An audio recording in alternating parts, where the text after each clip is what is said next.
I'm gonna show you why detaching from your ex might be one of the smartest decisions you can make after a breakup. Now stop me if this sounds familiar. You go through a breakup, your ex breaks up with you. You are desperate to try to win them back. So what do? You go online, you go to Google, you go to YouTube, you start searching everything you possibly can about how do you win your ex back, what works, what doesn't work. And then you try, and then you fail.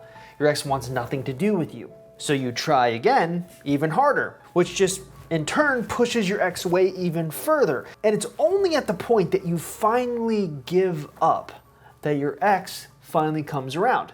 And sometimes this point is 3 years from the breakup. Sometimes this point is 2 months after the breakup. But the one consistency is that every time that you move on from your ex, you let go of them, you detach from them, well, that's when they're coming back.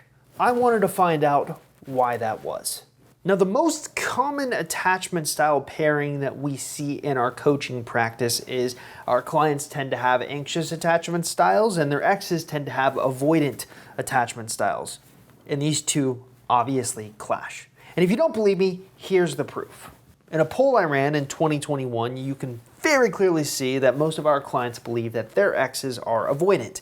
And then in another poll I ran a year later, I asked our clients, hey, what kind of attachment style are you? And they obviously, and the most common answer was anxious preoccupied. So again, our clients' exes are avoidant, our clients are anxious. Now, I've always found it best when it comes to explaining these attachment styles to people who have no idea what they are to simplify them.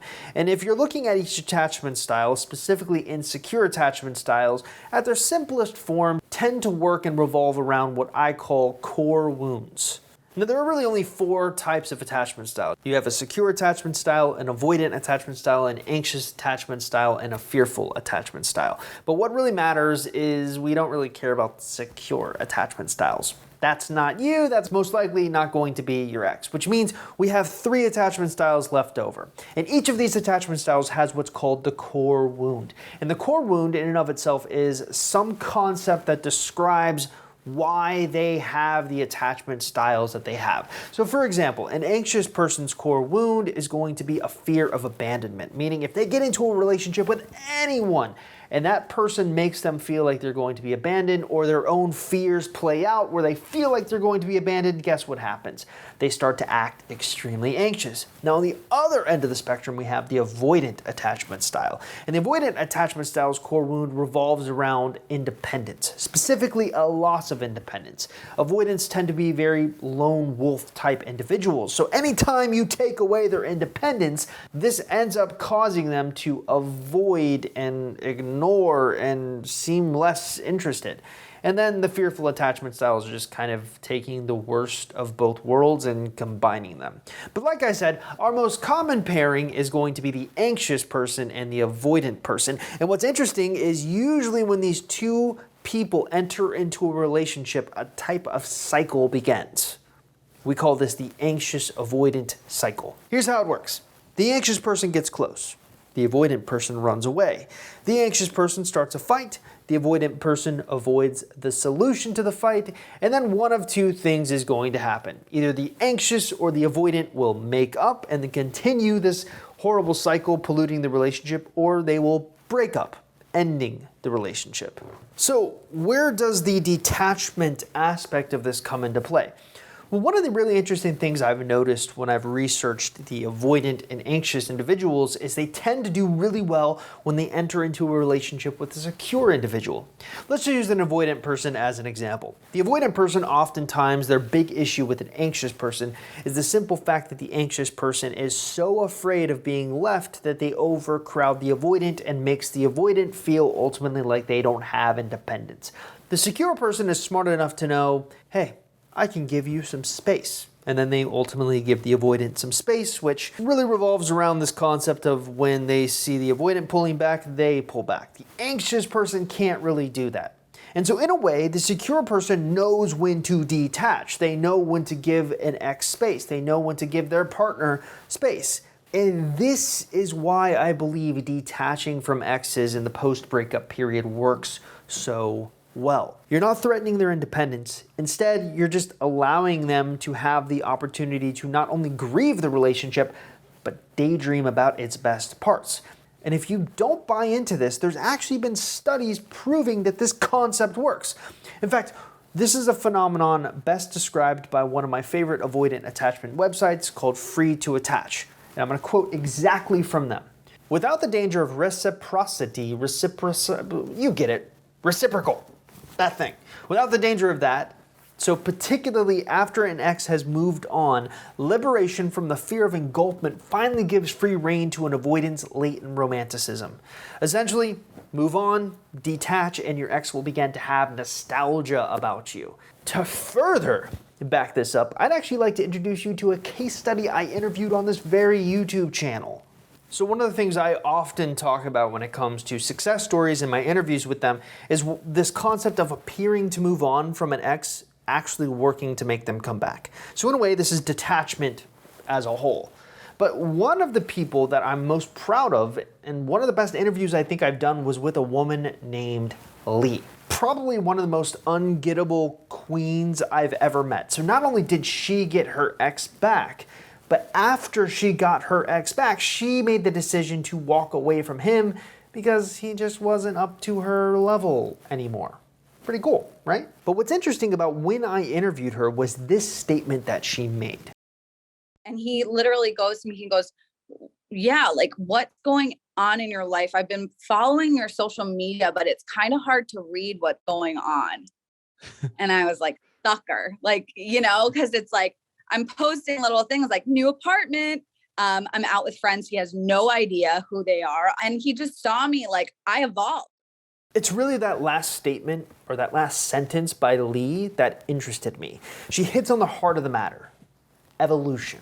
Now here's where people go wrong.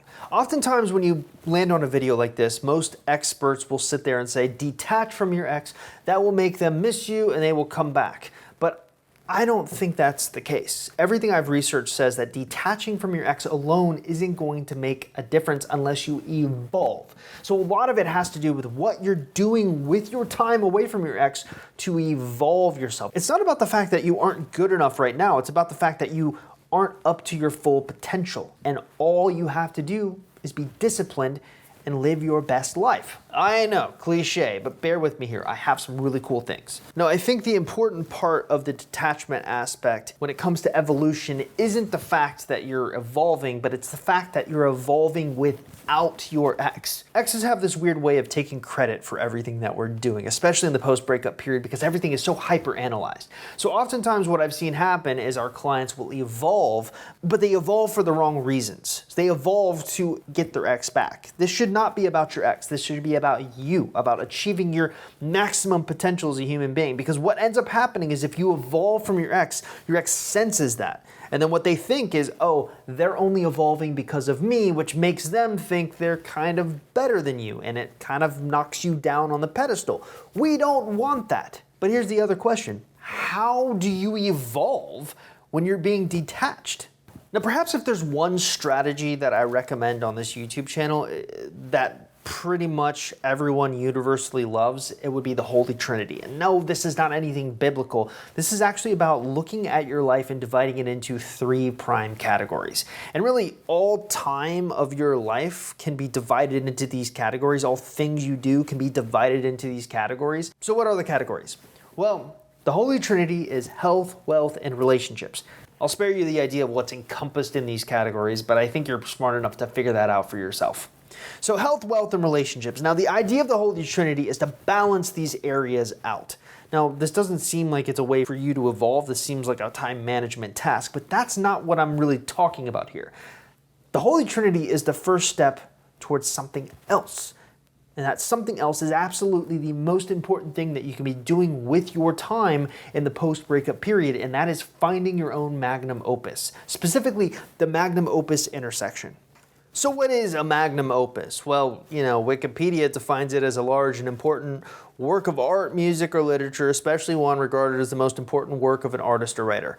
But what I've found is my clients really have a hard time detaching from an ex without some definitive goal to focus on. And so that goal needs to be your magnum opus. It's the one thing that if you were to dedicate your life to, you'd be happy. It's the one thing that you can actually find that you care about more than your ex. And how many people watching this video, going through a breakup, who want their exes back actually can say that they care about something more than their ex? Not many. And therein lies the problem.